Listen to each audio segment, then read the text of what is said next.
कुछ वक्त के बाद अखिल बहाने से निशांत को अपने रूम में ले आया था। अखिल ने डोर लॉक किया और निशांत की ओर मुड़ा। निशांत की नजरें झुकी हुई थी।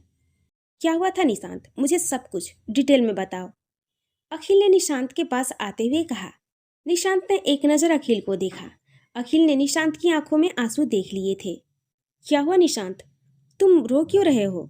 जानते हो ना तुम कि मैं अपने परिवार को इस हाल में कभी नहीं देख सकता। अखिल ने निशांत को कंधों से पकड़ते हुए कहा। मुझे माफ कर दीजिए जीजू, मैं अपनी जिम्मेदारी ठीक से नहीं निभा पाया, निशांत ने अखिल के आगे झुकते हुए कहा। निशांत, पहले खुद को संभालो। अखिल ने निशांत को सहारा देकर बेड पर बैठा दिया। बेड साइड टेबल से पानी का ग्लास उठाकर अखिल ने निशांत को दिया। निशांत ने मना किया, लेकिन अखिल ने जबरदस्ती थोड़ा सा पानी निशांत को पिला दिया। निशांत, जो कुछ भी हुआ है मुझे सब ठीक से बताओ प्लीज, अखिल ने निशांत के पास बैठते हुए कहा। निशांत ने अखिल की ओर देखा और फिर हिम्मत करके एक्सीडेंट वाली सारी बात अखिल को बता दिया। अखिल की आंखों में गुस्सा उतर आया था। निशांत डर गया, पर यह गुस्सा निशांत के लिए नहीं, मलकित और उसके बाप के लिए था। सब मेरी गलती है जीजू, निशांत कब से खुद को ही कसूरवार ठहरा रहा था। तुम्हारी गलती नहीं है निशांत, तुमने अपने हर फर्ज को पूरी जिम्मेदारी से निभाया है, मुझे तुमसे कोई शिकवा नहीं है, अखिल ने निशांत के कंधे पर हाथ रखते हुए कहा। पर जीजू, अगर वेद सही वक्त पर ना आता तो आज निया, आगे निशांत कह नहीं पाया। अखिल भी इस बारे में सोचकर घबरा रहा था, पर कहीं ना कहीं उसे इस बात की तसल्ली थी कि निया और निशांत दोनों ही सही सलामत थे। अखिल ने एक लंबी सांस ली और निशांत की ओर देखकर बोला। निशांत, जो हो गया उसे भूल जाओ, कल जो होने वाला है हमें उसके बारे में सोचना चाहिए। निशांत की आंखों में डर था। जीजू, क्या दी और निया के बिना हम ये काम नहीं कर सकते? निशांत ने बड़ी उम्मीद से अखिल की ओर देखते हुए कहा। अखिल खुद भी अहाना और निया को बीच में नहीं लाना चाहता था। अखिल खामोश था। निशांत अभी भी अखिल की ओर ही देख रहा था। कुछ देर बाद अखिल का फोन रिंग हुआ। वेद का फोन था। अखिल वेद के फोन का ही इंतजार कर रहा था। वेद, मैं तुम्हारे फोन का ही इंतजार कर रहा था, मुझे लगता है कि हमें अपना प्लान चेंज करना चाहिए। अखिल की आवाज में घबराहट साफ झलक रही थी। क्या हुआ अखिल सर, सब ठीक तो है ना?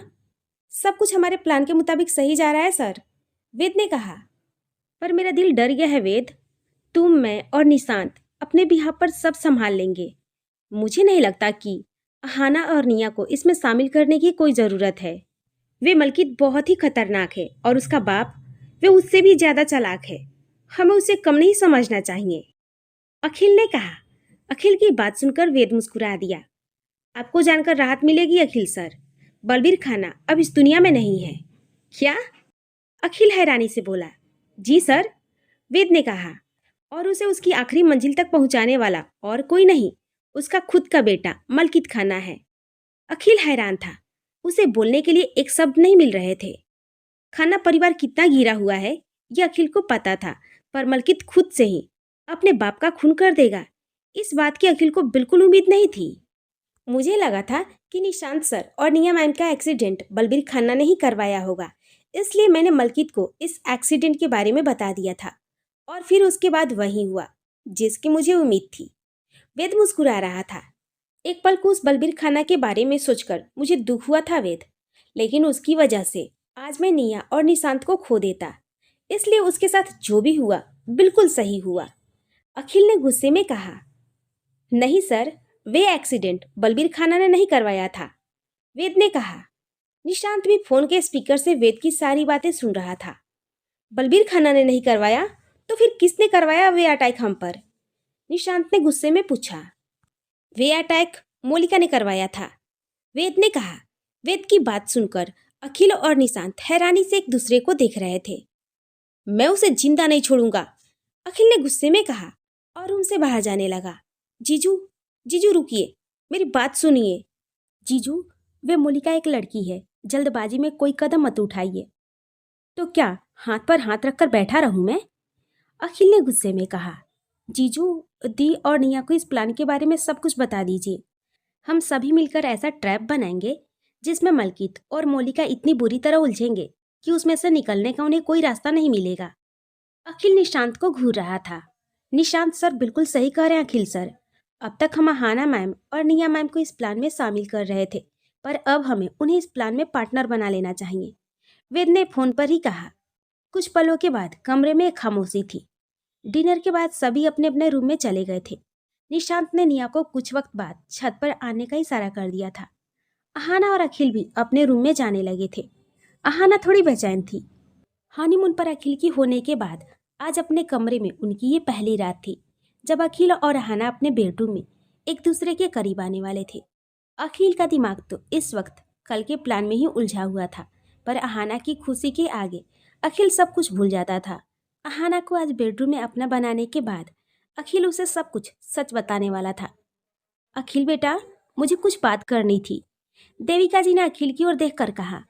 अहाना और अखिल के कदम सीढ़ियां चढ़ते हुए रुक गए। अखिल अपनी मम्मी को अच्छे से जानता था। जरूर उन्होंने अखिल के दिल का हाल समझ लिया था। अखिल ने अहाना की ओर देखा और धीरे से बोला, अहाना, आप रूम में जाइए, मैं अभी आता हूँ। सब ठीक है ना अखिल? अहाना ने पूछा। अखिल ने हाँ में सर हिला दिया, पर कुछ कहा नहीं। अहाना रूम में चली गई और अखिल देविका जी के पास आ गया। क्या हुआ मम्मी? क्या बात करनी थी आपको? कुछ परेशान लग रही हैं आप, अखिल ने अनजान बनते हुए कहा। क्या चल रहा है अखिल? देविका जी ने पूछा। क्या मम्मी, किस बारे में बात कर रही हैं आप? अखिल ने देविका जी से नजरें चुराते हुए कहा। तुम सभी बच्चों की जिंदगी में क्या चल रहा है अखिल? देविका जी ने अखिल का चेहरा अपने सामने करते हुए कहा। मैं माँ हूँ अखिल, मुझसे तुम कुछ नहीं छुपा सकते। मैं आपको अभी कुछ नहीं बता सकता मम्मी, अखिल ने देविका जी के हाथों को अपने हाथ में लेते हुए कहा। बस इतना कहूँगा मम्मी, कुछ बुरे लोगों का साया हम दोनों परिवारों पर है। मैं जो कर रहा हूँ अपने परिवार के लिए ही कर रहा हूँ। पर अखिल, देविका जी के आगे कहने से पहले ही अखिल बोलने लगा। मैं जानता हूँ आपका दिल घबरा रहा है मम्मी, पर बस बस 24 घंटे दे दीजिए मुझे, सिर्फ 24 घंटे। इसके बाद हम सभी की जिंदगी फिर से पहले जैसी हो जाएगी। देविका जी ने अखिल के सिर पर प्यार से हाथ फेरा।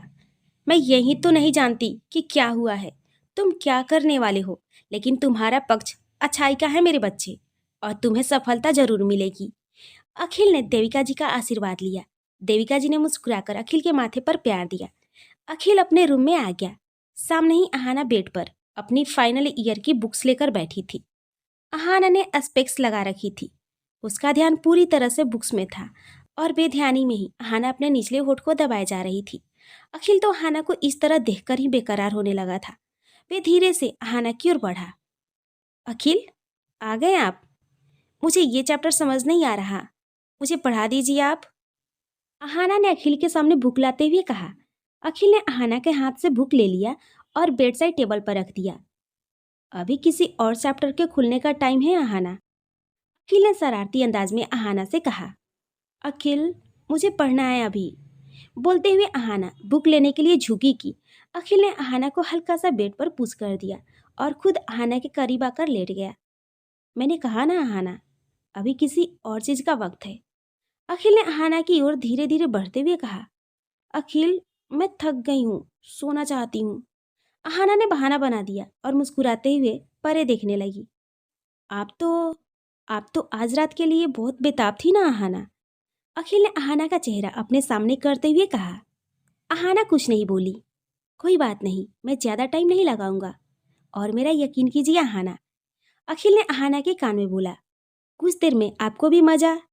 अखिल, अखिल की बात सुने बिना ही अहाना अखिल के सीने से चिपक गई। अखिल ने धीरे से अहाना का चेहरा अपने सामने किया और अहाना के होठों को छू लिया। अहाना के मुंह से आह निकल गई। अखिल अहाना के ऊपर आ गया था। अखिल के बदन की खुशबू अहाना को पागल करने लगी थी। वहीं अखिल भी अहाना के जिस्म में खोता जा रहा था। कुछ ही पलों में दोनों ने एक दूसरे के बदन से सभी कपड़े उतार फेंके थे। आज पहली बार दोनों अपने बेडरूम में एक हो रहे थे। वही बेडरूम जहां अहाना अखिल की दुल्हन बनकर आई तो थी, लेकिन उनकी शादी सिर्फ एक कॉन्ट्रैक्ट मैरिज थी। वही बेडरूम जहां अखिल और अहाना एक साथ बेड शेयर भी नहीं करते थे।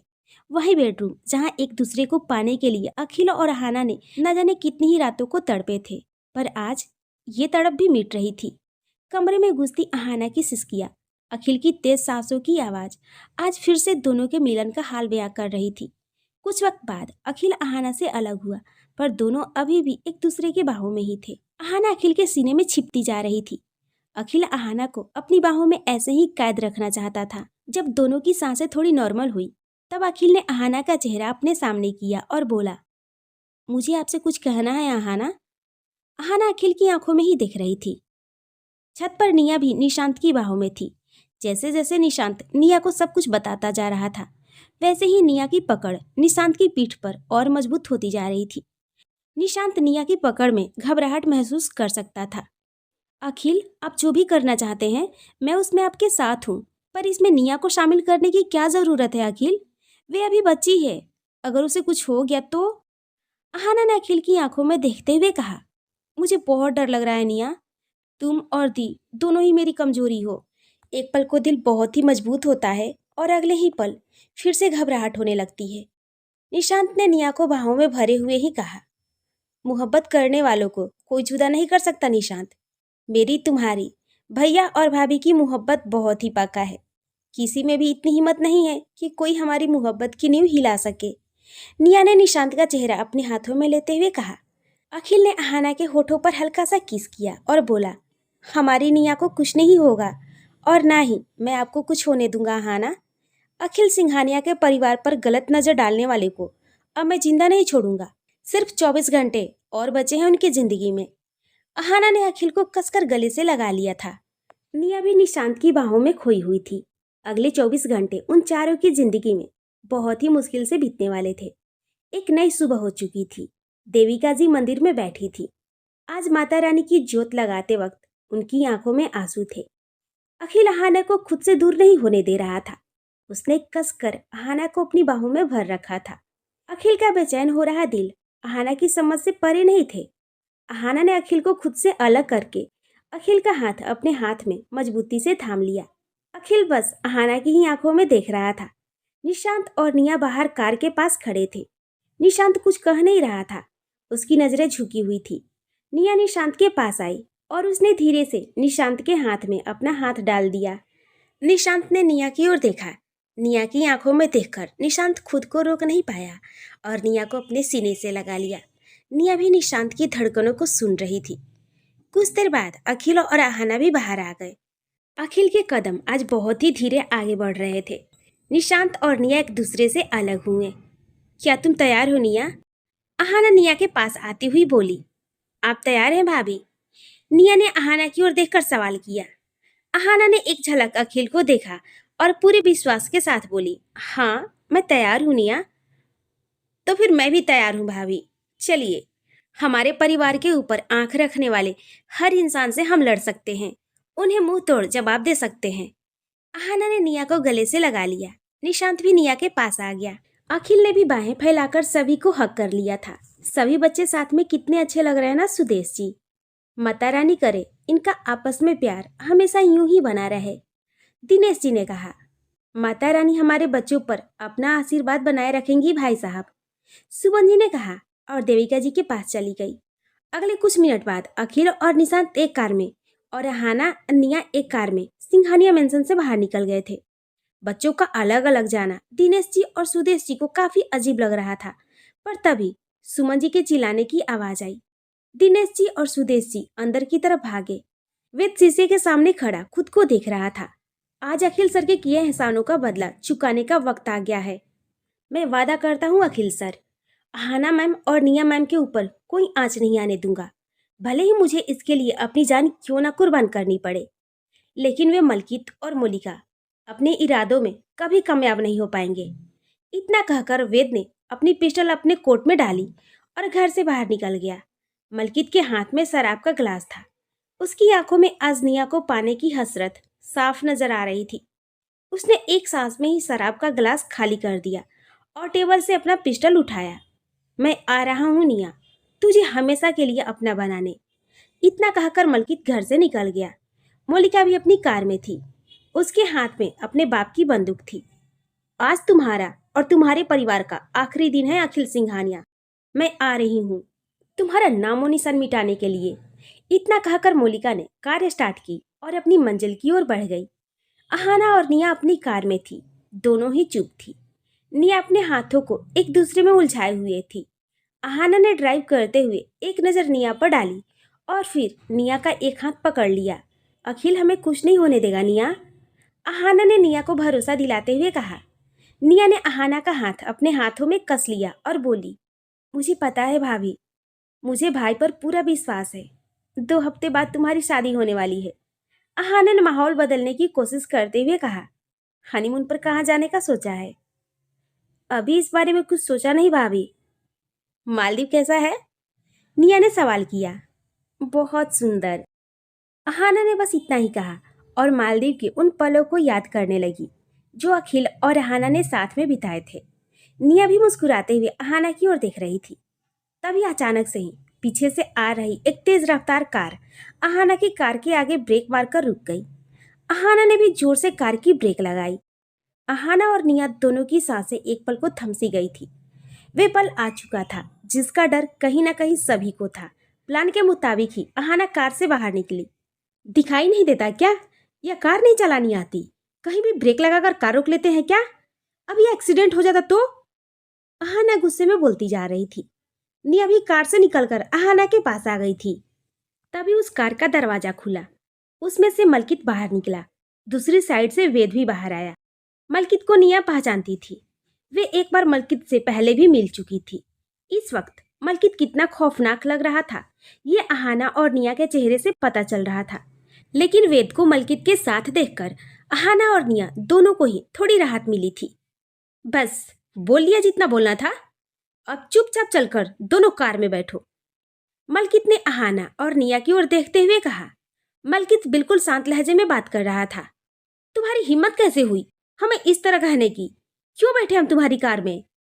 निया ने गुस्से में मलकित को घूरते हुए कहा। क्योंकि मलकित निया के पास आकर बोला, हम तुम दोनों को किडनैप कर रहे हैं। मलकित अपने पिस्टल निया के चेहरे पर घुमा रहा था और मुस्कुरा रहा था जैसे इसमें उसे बहुत ही आनंद आ रहा हो। दूर झाड़ियों में अखिल और निशांत छुपे हुए थे जो सामने होता हुआ सब कुछ देख रहे थे। इसकी हिम्मत कैसे हुई निया को छूने की? गुस्से में बोलता हुआ निशांत सामने की ओर जाने लगा, लेकिन अखिल ने उसे रोक लिया। वेद वहां पर है निशांत, वे कुछ गलत नहीं होने देगा, यकीन रखो, अखिल ने निशांत को रोकते हुए कहा। खून का घूंट पीकर निशांत वहीं रुक गया। तुम्हारी हिम्मत कैसे हुई मुझे छूने की? अहाना मलकित की ओर बढ़ी। उससे पहले ही वेद ने अहाना को बीच में ही रोक लिया। रुक, शायद तुम दोनों ने हमारी बात सुनी नहीं। तुम दोनों किडनैप हो चुकी हो। अनुज, लगता है तेरी वाली को प्यार की भाषा समझ नहीं आती। एक आध गोली इसके गोरे बदन पर चला देता हूँ, तब इसकी अक्ल ठिकाने आ जाएगी। इतना बोलते हुए मलकित ने अपनी बंदूक अहाना की ओर तान दी। अखिल की मुठियां भींच गई थी। अखिल की नसों में आए खिंचाव को निशांत साफ देख सकता था। जीजू, आप किस बात का इंतजार कर रहे हैं? अभी चलकर उस मलकित को ठिकाने लगा देते हैं ना, निशांत ने कहा। वे यहाँ अकेला नहीं है निशांत, जरूर मूलिका कहीं आसपास ही है। हमारा हर एक गलत मूव अहाना और निया के लिए खतरनाक हो सकता है। अखिल ने गुस्से में मलकित को घूरते हुए कहा। वेद एकदम से अहाना के आगे आ गया। सोचना भी मत, वेद ने गुस्से में मलकित से कहा। मलकित हैरान होकर वेद को घूरने लगा था। वेद ने बात संभालते हुए कहा, मुझे ये अहाना चाहिए उसी तरह जिस तरह तुझे ये निया चाहिए। भूल गया हमारी डील? मलकित मुस्कुरा दिया। डील कैसे भूल सकता हूँ अनुज भाई, बस निया को अपने इतने करीब देखकर होश खो बैठा था। तेरी आइटम मुझे मेरी ही निया से दूर रहने को कह रही है यार, तू जानता है ना? निया से दूर करने की कोशिश करने पर मैंने अपने बाप का क्या हाल किया है। अपनी गंदी जुबान से निया का नाम मत लो तुम, समझे? अहाना ने वेद को धक्का देकर मलकित के सामने आते हुए कहा। वेद अहाना की बात सुनकर हैरान था। प्लान के मुताबिक अहाना और निया को घबराते हुए मलकित और वेद के साथ चलने को मजबूर होना था, पर मलकित की गंदी जुबान से अहाना निया का नाम नहीं सुन पाई और उसे गुस्सा आने लगा था। अपनी औकात में रह, मलकित ने आगे बढ़कर अहाना को बालों से पकड़ लिया। मलकित, छोड़ उसे। वेद ने मलकित से अहाना को छुड़वाया। देख अनुज, मेरा दिमाग गर्म कर रही है तेरी ये आइटम, इसे संभाल ले, नहीं तो इस पिस्टल की सभी गोलियां इसके सीने में उतार दूंगा, मलकित ने गुस्से में कहा। तभी एक थप्पड़ मलकित के चेहरे पर पड़ा। अपने चेहरे पर हाथ रखते हुए ही मलकित ने घुरकर देखा। मलकित को थप्पड़ निया ने मारा था। खबरदार मेरी भाभी को दोबारा छूने की कोशिश की तो। मेरी भाभी सिर्फ अखिल भैया की है, उसी तरह जिस तरह मुझ पर सिर्फ और सिर्फ निशांत का हक है। निया ने मलकित की आंखों में घूरते हुए कहा। ये क्या कर रही है? निया को चुपचाप वेद और मलकित के साथ चले जाना चाहिए। मलकित के सभी लोगों को तो हम खरीद ही चुके हैं, अखिल ने घबराते हुए कहा। और मेरे भी कई दोस्त उस अड्डे पर मौजूद है जीजू, निशांत ने कहा। और फिर दोनों सामने देखने लगे। मलकित ने गुस्से में निया को बालों से पकड़ा और अपने करीब खींच लिया। मुझ पर हाथ उठाया तूने? मुझ पर? मलकित खाना पर? साली, तेरे लिए मैंने अपने बाप का खून कर दिया और तू यहाँ नखरे कर रही है? अहाना ने मलकित के मजबूत हाथों से निया को छुड़ाने की नाकाम कोशिश की। चल हट, मलकित ने अहाना को धक्का दिया। अहाना सड़क पर गिर गई। मलकित, तेरी इतनी हिम्मत! अहाना को यूं गिरा देख वेद अपने गुस्से पर काबू नहीं रख पाया और उसने मलकित का कॉलर पकड़ लिया। सारा प्लान उल्टा हो गया था। वेद को अभी कुछ वक्त के लिए अपनी एक्टिंग बरकरार रखनी थी, पर मलकित वेद को अपने से दूर हटाता उससे पहले ही गोली चलने की आवाज आई। एक पल के लिए सभी की सांसें थम गई थी। अहाना! अखिल चिल्लाते हुए झाड़ियों से निकलकर सड़क की ओर भागा। निशांत भी निया चिल्लाते हुए अखिल के पीछे ही था। निया और अहाना ने हैरान होकर पीछे देखा, जहां से अखिल और निशांत दौड़ते हुए आ रहे थे। उन दोनों को लगा था कि गोली अहाना या निया पर चली है, पर गोली तो वेद को लगी थी और वे गोली मोलिका ने चलाई थी। वेद के कंधे पर गोली लगी थी। वे सड़क पर गिर गया था। मोलिका भी एक झाड़ी में से निकलकर मलकित के पास आ गई थी। मलकित ने मोलिका को देखा और हैरान रह गया, पर उससे भी ज्यादा हैरान वे अखिल और निशांत को देखकर था। अखिल और निशांत ने आकर अहाना और निया को संभाल लिया था। अखिल के सामने वेद दर्द से तड़प रहा था। अखिल ये नहीं देख पाया और अहाना को निशांत के पीछे करके वेद के पास चला गया। वेद, वेद, उठो। वेद, तुम ठीक हो ना? अखिल ने घबराकर वेद के सिर अपनी गोद में रख लिया था। मलकित आंखें फाड़कर ये नजारा देख रहा था। ये सब उसकी समझ से परे था। ये अखिल का आदमी है मलकित, सालों से ये इसके साथ काम कर रहा है। तुम्हारी हर चाल की भनक अखिल को पहले से ही होती थी मलकित, सिर्फ इस वेद की वजह से। और तो और तुमने तो अपना दिमाग ही निकालकर इस वेद की मुट्ठी में रख दिया था। अभी भी तुम्हारी इस मोटी बुद्धि में कोई बात घुसी या नहीं? मोलिका ने मलकित की ओर देखते हुए कहा। अनुज, अनुज अखिल का ही आदमी? मलकित समझने की कोशिश कर रहा था। अनुज नहीं, वेद, वेद है इसका नाम। मोलिका ने गुस्से में वेद को घूरते हुए कहा। मलकित भी वेद को ही देख रहा था। उसकी आंखों में एक बार फिर से गुस्सा तैरने लगा था। अखिल का सारा ध्यान तो वेद पर ही था, पर निशांत ने धीरे से आगे बढ़ने की कोशिश की, लेकिन मोलिका की नजर उस पर पड़ गई। मोलिका निशांत पर फायर करती उससे पहले ही अखिल उठ गया और उसने मोलिका के हाथ से बंदूक छीन लिया। एकदम से अखिल के बंदूक छीन लेने से मोलिका संभल नहीं पाई, लेकिन जब तक वे कुछ समझती, अखिल ने एक फायर मोलिका पर कर दिया। गोली सीधा मोलिका के माथे पर लगी। मोलिका की गुस्से से भरी आंखें अगले ही पल शून्य हो चुकी थी। मोलिका सीधा अहाना के पैरों के पास आकर मुंह के बल गिरी। नफरत, अहंकार एक चुटकी में ही मोलिका की सांसों के साथ खत्म हो गया था। अहाना की चीख निकल गई। अखिल अहाना को संभालने के लिए आगे बढ़ा। साले, मलकित ने गुस्से में एक फायर अखिल पर कर दिया। अखिल! अहाना अखिल की ओर भागी। भैया! निया भी अहाना के पीछे थी। मेरे जीजू पर गोली चलाई तूने? निशांत गुस्से में बौखला गया था। वे मलकित के ऊपर टूट पड़ा। मलकित और निशांत दोनों ही फाइट कर रहे थे। गोली अखिल की बाजू में लगी थी। अखिल ठीक था, पर उसका काफी खून बह चुका था। अखिल को अभी भी वेद का ही ख्याल था। वे अभी भी वेद को होश में लाने की कोशिश कर रहा था। निशांत ने मलकित को पंच मारकर गिरा दिया। मलकित उठने लगा, तभी उसकी नजर पास में ही गिरी हुई पिस्टल पर पड़ी। मलकित ने फुर्ती से वे पिस्टल उठा लिया और निशांत की ओर तान दिया। गोली चलने की आवाज आई। मलकित और निशांत एक दूसरे की आंखों में ही देख रहे थे। अहाना, अखिल और निया हैरान होकर निशांत को देख रही थी। सभी अपनी सुध-बुध खो बैठे थे। निया घबराते हुए उठी। उसके मुंह से आवाज भी नहीं निकल पा रही थी। निया निशांत की ओर बढ़ रही थी कि तभी मलकित के हाथ से पिस्टल छूट गया और वे निया के पैरों के आगे आकर गिर गया। निया ने घबराकर अपने चेहरे पर हाथ रख लिए।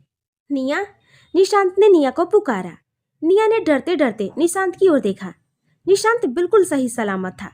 निया भागती हुई निशांत के गले से लग गई। अखिल ने पीछे मुड़कर देखा। दिनेश जी के हाथ में बंदूक थी। उनके साथ सुदेश जी भी थे और पुलिस फोर्स भी थी।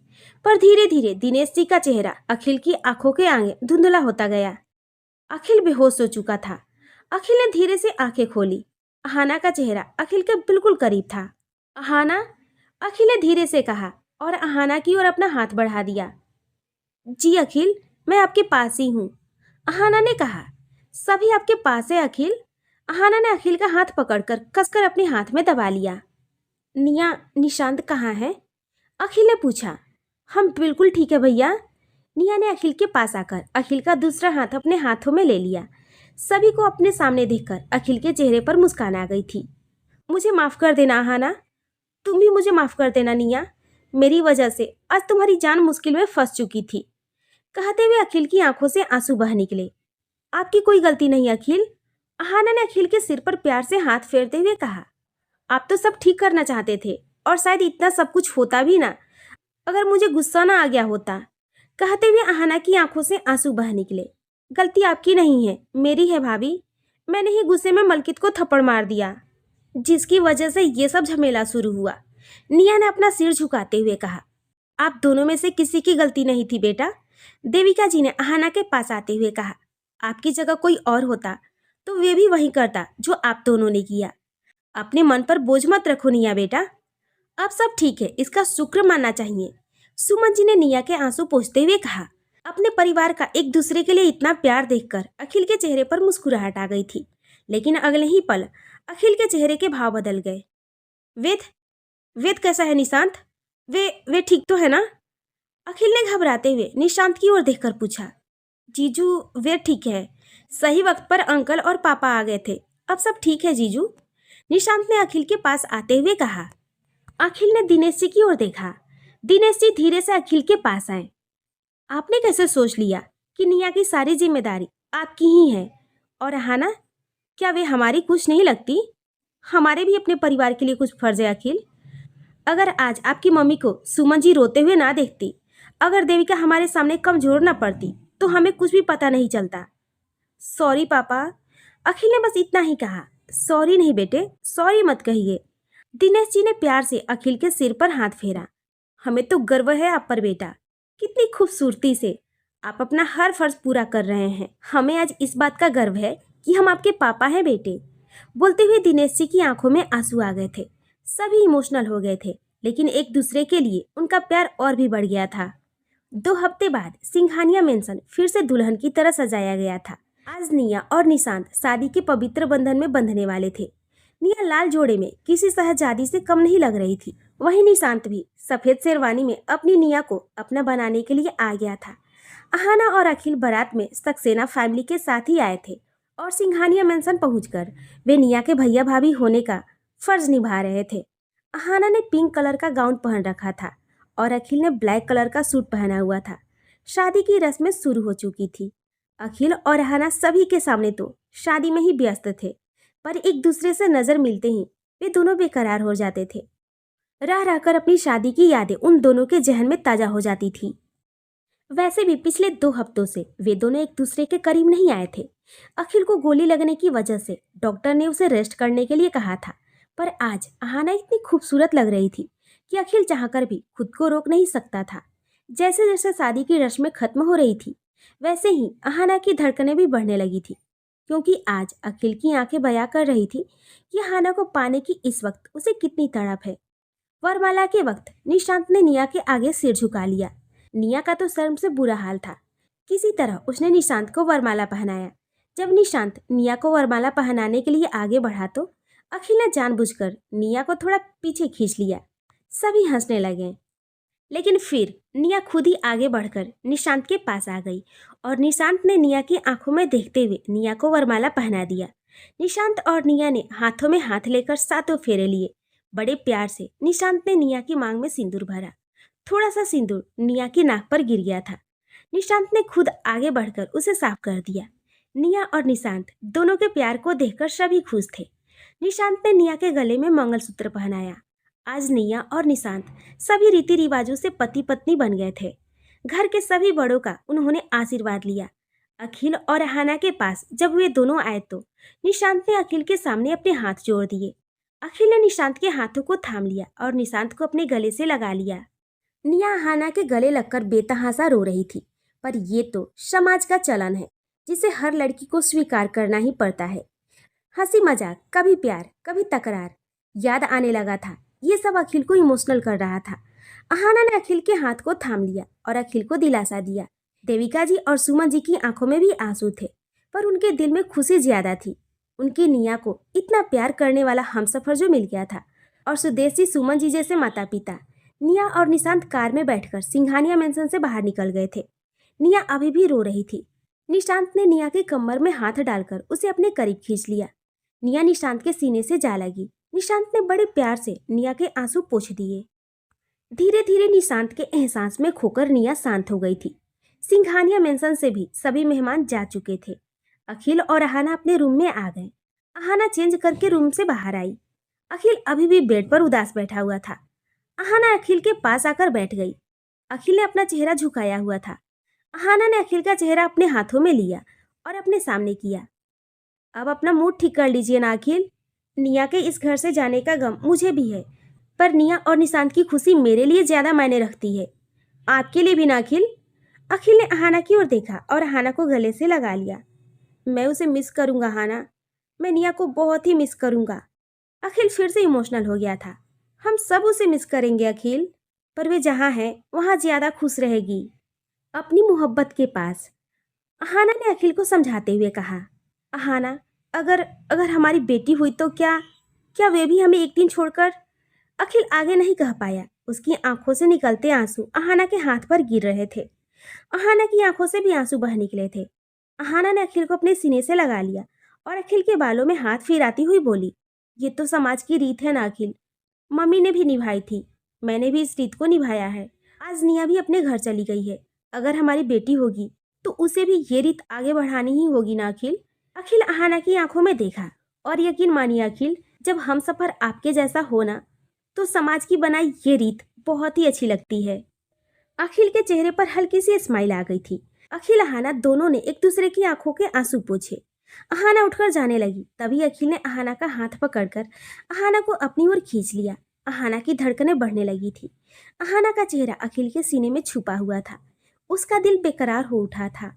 अखिल ने धीरे से अहाना के चेहरे को अपने सामने किया और अगले ही पल अखिल ने अपने होठ अहाना के होठों पर रख दिए। अहाना तो पहले से ही बेकरार थी। उसने छूटने की कोई कोशिश नहीं की और अखिल का साथ देने लगी। अखिल ने अहाना को अपनी बाहों में उठा लिया और बेड पर लिटा दिया। अहाना ने अपनी बाहें अखिल के आगे फैला ली। मुस्कुराते हुए अखिल अहाना की बाहों में समा गया। बाहर से आती ठंडी हवाओं में प्यार का नशा घुलने लगा था। यही हवाएं सक्सेना हाउस में भी चल रही थी। निशांत ने जैसे ही निया का दुपट्टा हटाने की कोशिश की, निया ने निशांत का हाथ रोक दिया। आज मुझे मत रोको निया, क्या इस वक्त का इंतजार तुमने नहीं किया? निशांत ने निया का चेहरा अपने हाथों में लेते हुए कहा। निया शर्माती हुई निशांत की बाहों में समा गई। निशांत के हाथ धीरे धीरे निया के जिस्म पर चलने लगे थे। निया की सांसें तेज हो रही थी। कुछ पल बाद दोनों ही निशांत के बिस्तर पर थे और एक दूसरे के जिस्म में खोए हुए थे। निशांत की बाहों में बीत रहा ये वक्त निया के लिए बेहद ही कीमती था। दोनों एक दूसरे को बेतहासा प्यार कर रहे थे। निया और निशांत दोनों सही मायने में आज पति पत्नी बने थे। अखिल अहाना के पास ही लेटा था, पर अहाना ने अपने आप को चादर से लपेटा और विंडो के पास आकर बैठ गई। चादर में से निकले हुए अहाना के पैर, पीछे से खुली हुई अहाना की पीठ, चांद की रोशनी में नहाता हुआ अहाना का बदन अखिल को अपनी ओर खींच रहा था। अखिल उठा और अहाना के पीछे आकर बैठ गया। अहाना अखिल के सीने से चिपकी हुई थी। दोनों बाहर चमकते हुए चांद को देख रहे थे। एक चादर में लिपटे हुए अखिल और अहाना अपनी कभी न खत्म होने वाली मोहब्बत से ये बयां कर चुके थे, ये अपने हमसफर से प्यार शादी के बाद भी हो सकता है।